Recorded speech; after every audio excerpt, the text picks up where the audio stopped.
இன்னைக்கு பாருங்க, காங்கிரஸ் கட்சியும் திமுகவும் காலையிலிருந்து சமூக வலைதளத்தில் சண்டை போடுறாங்க. கனிமொழி அவர்கள் சொல்லுகின்றார்கள், இந்தியாவில் அதிமுக கடன் வாங்கினாங்க அவங்க ஆட்சியில, அதையெல்லாம் நாங்க சரி பண்ணிட்டோம், மக்கள் நிம்மதியா இருக்கிறாங்க. அனைத்து இந்திய அண்ணா திராவிட முன்னேற்ற கழகம் ஆட்சியிலிருந்து வெளியே சென்ற பொழுது 4.5 லட்சம் கோடி கடன், இன்னைக்கு 4.5 லட்சம் கோடி கடன் அதிமுக ஆட்சியிலிருந்து போகும் பொழுது.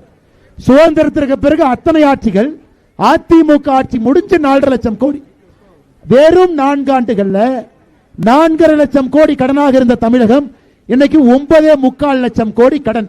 4 ஆண்டுகள்ல 5 லட்சம் கோடி கடன் வாங்கி இருக்கிறீங்க. 5 லட்சம் கோடி திராவிட முன்னேற்ற கழகத்தினுடைய அரசு.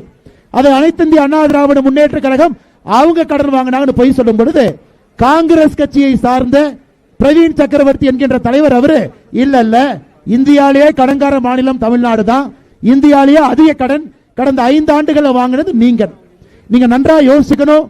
கடன்கார மாநிலமாக, குடிகார மாநிலமாக, பெண்களுக்கு பாதுகாப்பு இல்லாத மாநிலமாக, இளைஞர்களுக்கு வேலை வாய்ப்பு இல்லாத மாநிலமாக 4 ஆண்டுகள் தமிழகத்தை மாற்றிவிட்டு அனைத்து இந்திய அண்ணா திராவிட முன்னேற்ற கழகத்தின் ஆட்சியின் மீது பழி போடுவது, பாரத பிரதமர் நரேந்திர மோடி அவர்கள் மீது பழி போடுவதை மட்டுமே முழு நேர தொழிலாக முதலமைச்சர் ஐயா ஸ்டாலின் அவர்கள் வைத்திருக்கின்றார்கள்.